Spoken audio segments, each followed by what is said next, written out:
ओम शांति।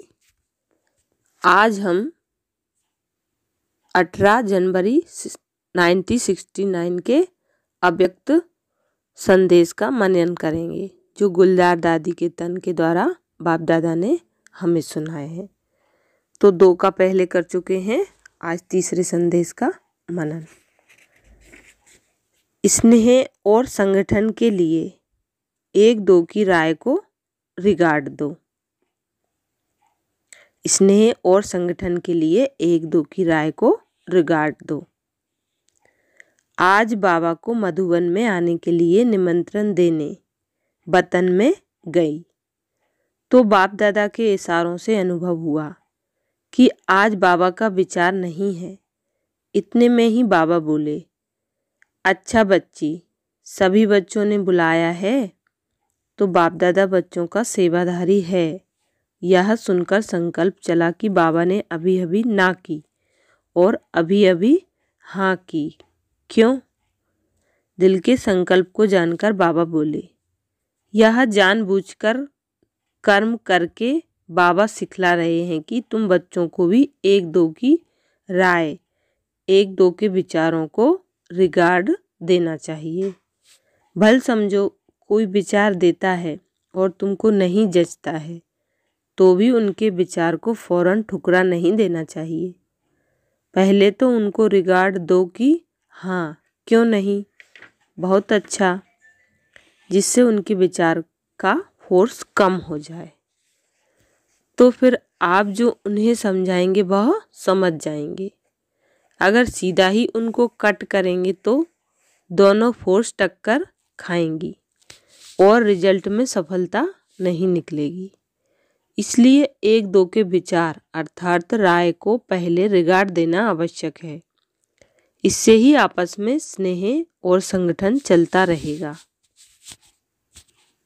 चौथा संदेश था साकार के श्रृंगार का प्रैक्टिकल स्वरूप अव्यक्त स्थिति बनाकर दिखाओ।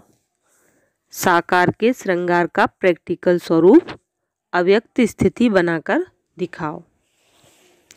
आज जब वतन में गई तो जैसे ही हम पहुंची तो बाप दादा सामने थे ही, लेकिन क्या देखा कि ब्रह्मा बाबा के गले में ढेर की ढेर मालाएं पड़ी हुई हैं। फिर बाबा ने कहा, यह माला उतार कर देखो। माला उतारी तो कोई बड़ी माला थी, कोई छोटी। हमने कहा, बाबा इसका रहस्य क्या है? बाबा बोले, बच्ची, यह सभी उल्लहनों की माला है। क्योंकि बच्चे जब एकांत में बैठते हैं तो बाबा को स्नेह में उल्लाहना ही देते हैं। हर एक बच्चे ने बाप को उल्लहनों की माला जरूर पहनाई है। बाबा ने कहा, बच्चों को ड्रामा भले याद है, लेकिन प्यारे ते प्यारी चीज तो जरूर है। तो अचानक ड्रामा को वायुमंडल देख हर एक बच्चा दिल ही दिल में उल्लाहना देते रहते हैं। यूं तो ज्ञान बच्चों को है, लेकिन ज्ञान के साथ प्रेम या स्नेह भी है, इसलिए इन उल्लहनों को गलत नहीं कहेंगे। फिर हमने पूछा, बाबा आपने इसका रेस्पॉन्ड क्या दिया? तो बाबा बोले, जैसा बच्चा वैसा रेस्पॉन्ड। बाबा ने कहा, मैं भी रेस्पॉन्ड में बच्चों को उल्लहनों की माला ही पहनाता हूँ। वह कौन सी? फिर बाबा ने सुनाया, जो बाप की आस बच्चों में थी वह साकार रूप में बाप को नहीं दिखलाई, जो अब अव्यक्त रूप में दिखलानी है। बाबा ने कहा, यह उल्लहना भी मीठी रूह रिहान है।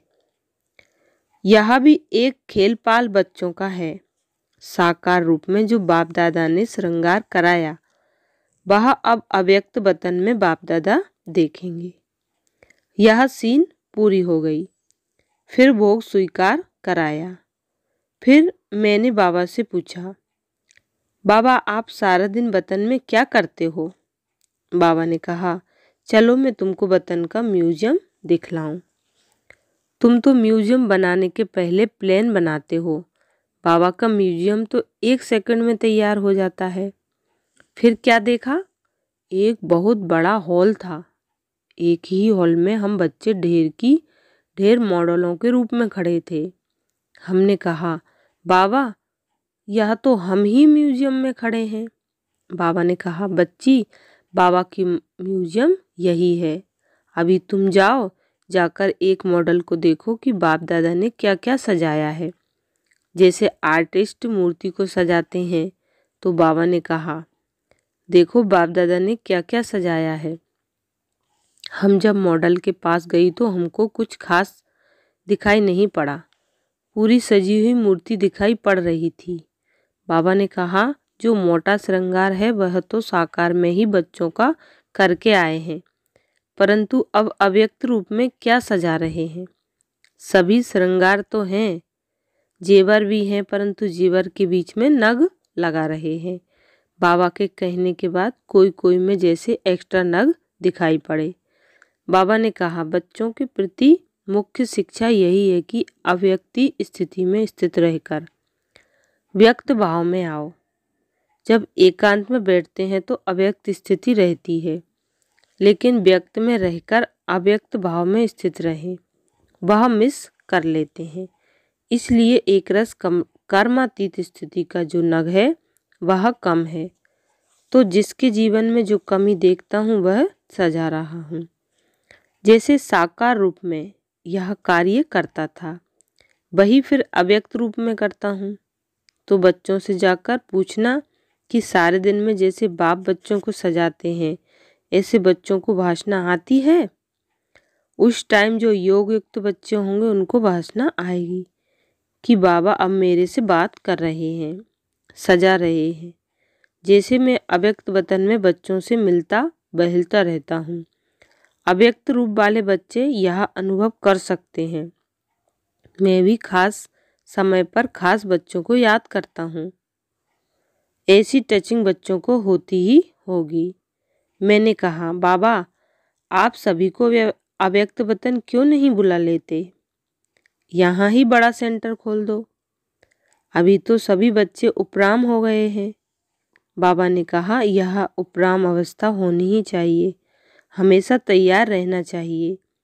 यहाँ भी याद की यात्रा को बल मिलता है।